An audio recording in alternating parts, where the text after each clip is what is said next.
What's the worst business idea you've seen someone try to execute? Does anyone have that Reddit relationship advice thread? The one where the girlfriend is questioning her boyfriend's intelligence after his great business idea. Soup delivered to people's houses via pipes.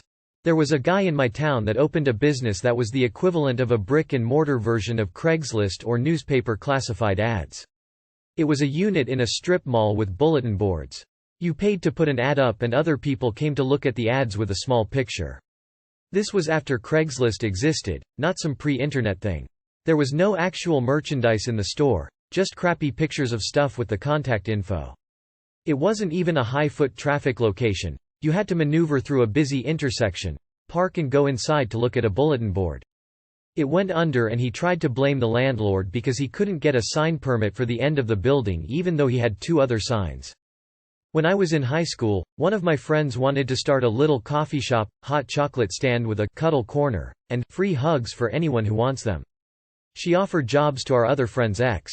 The idea was that this little business would be operated and staffed by high schoolers. She failed to see the issue with having 16-year-old girls required give free hugs to customers or having to staff the cuddle corner. There was a bar that opened in the capital of my country that wouldn't charge you for the drinks, but for the time spent there. Obviously everyone's goal was to drink as much as possible in the least possible amount of time, so they had to shut down soon. Edit. Whoa, this blew up much more than expected. It was interesting to read about similar practices all over the world. It seems that it might not be such a bad idea after all, but it requires certain adjustments to work. In this case there were no restrictions whatsoever, no minimal time etc. You just pay a certain amount per each minute you're inside, so a lot of people just abused such setup and the bar went bankrupt. That crazy expensive juicer from several years ago that used proprietary juice packets. You could just poke a hole in the packet and hand squeeze the juice for free to save a few $100s. Edit. Dude bought 150k fidget spinners at the height of the craze. It took months to ship out from China and by the time all his shit arrived, the mania had ended and the retail price was already near his original wholesale price. Fucking guy still has fidget spinners today. I guess he may eventually do okay on it. But god damn. I volunteered at the start of COVID for a charity shop. They sold clothes. We got a lot of great merch in, but we had limited space. I suggested that we cycle the stock by seasons. As in, summer clothes got put out straight away, but sellable winter clothes got put upstairs to be sold in winter. The manager did not like this idea. Except that 90% of the stock was winter wear. That spark joy thing really hit home. So our entire shop was filled with woolly sweaters and UGG boots in May. Suffice to say, they went out of business. Guy the first no got a small inheritance. Enough for a deposit on a unit or small house. Nope. Seahorse farm. Turns out seahorses are difficult to breed. One asshole tried to exploit people's fears after the 9/11 attacks by marketing parachutes to businesses with offices in skyscrapers. There was nothing special about them, they were normal parachutes. He had a TV interview where he tried promoting how easy it was going to be to get into the harnesses. However, his assistant couldn't get into the harness. He chastised her for it on television. Even after he tried to help her, they couldn't get the harness to fit. Monthly sex toy subscription. You would get a different sex toy each month, which is an okay idea I guess. There's one of those for everything nowadays. But the only problem this guy had is that he wanted the customers to eventually return the toy so he could pass it on to the next customer.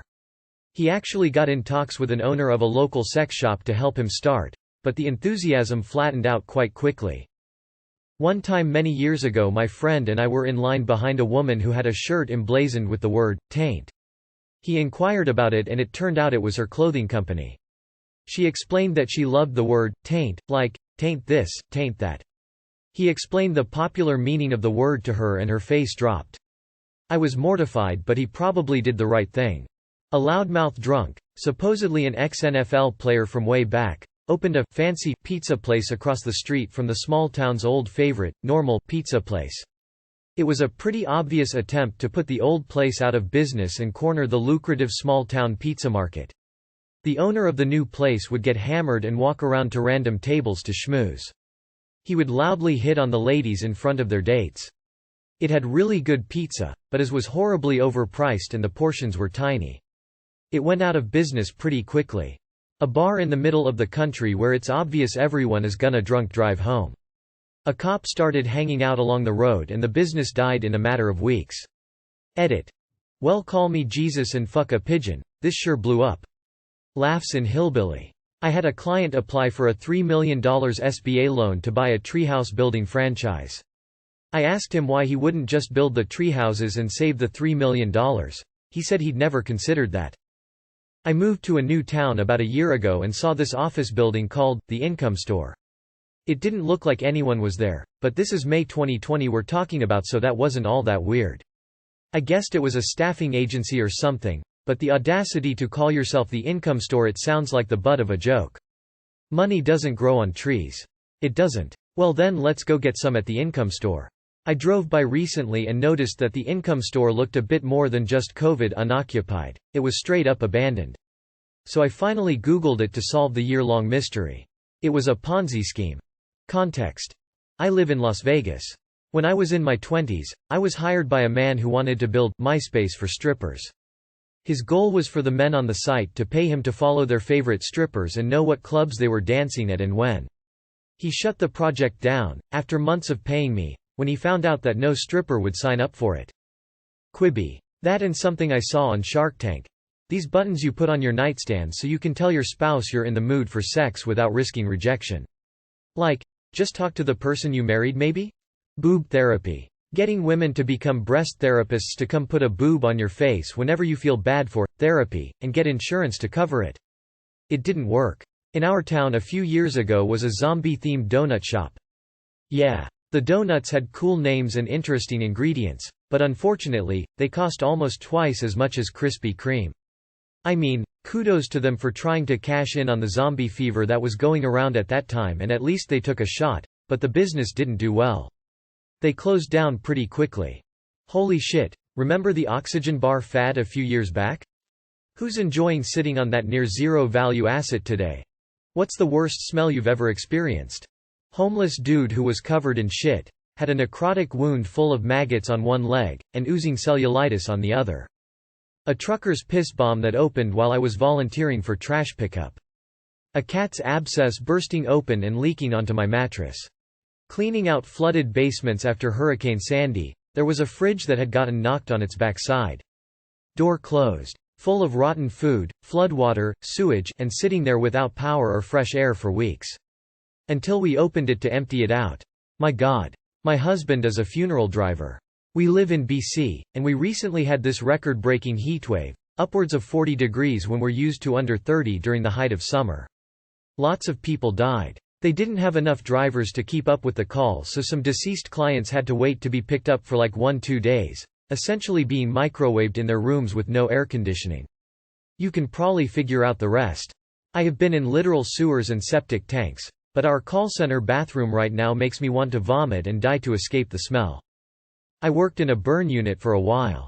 The smell of burnt human flesh was diabolical. The room has to be kept at 85 degrees Fahrenheit with 95% humidity.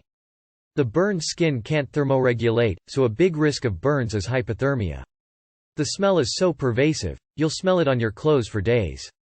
My first kid, when we were still learning literally everything, and not realizing how much breast milk got under his chubby neck rolls, until we pulled them back to clean and unleashed that decomposing dead body. The AC wasn't on and the victim had been left there for 5 days prior to the call. Bloated dead animal. Riding ATV through field and ran over a bloated ground hog.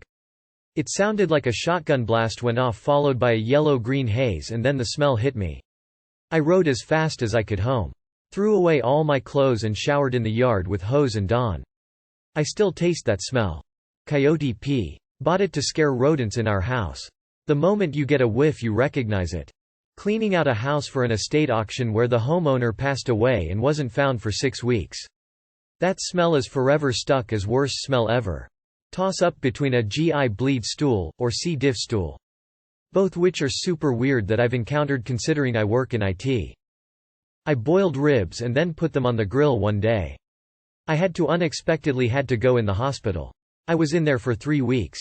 When I got home, that pot of pig fat and just nasty liquid from the ribs of 3 weeks earlier was still sitting beside the sink. Nor my mom or brother threw it out. So, I dumped it out. Mind you, this isn't long before I had a double lung transplant. So, I was very sick. I had to walk it outside and dump it. Almost threw up everywhere. The rotting meat we had to put in the bin outside that was in our freezer when Katrina knocked out our power for days. No, wait. After having read someone else's post, it was the ungodly stench inside the back of a van that held the furniture and belongings of a man who died alone at home, and eventually liquefied. I was on a crew that was told to empty it out. We couldn't go more than halfway into the van, it was that repulsive. We walked out on the job. You want that shit out of there? Get it yourself. That was a job for a hazmat team, not day laborers. Necrotic toxic megacolon. My own shit coming out of my mouth due to fecal impaction. Dry heaving just thinking about it. New Orleans Bourbon Street. Rotting potatoes for the win. Insanely worse than body decomp. It's like, I'm gagging thinking about it. Was called to a house where a guy mostly was 400 plus lbs. Never moved from the couch. And just mostly shit and pissed where he was. The rot was so bad, the couch was melted into his skin. He died from mass infections, and no one found him till someone reported seeing a fluid dripping to the lower apartment.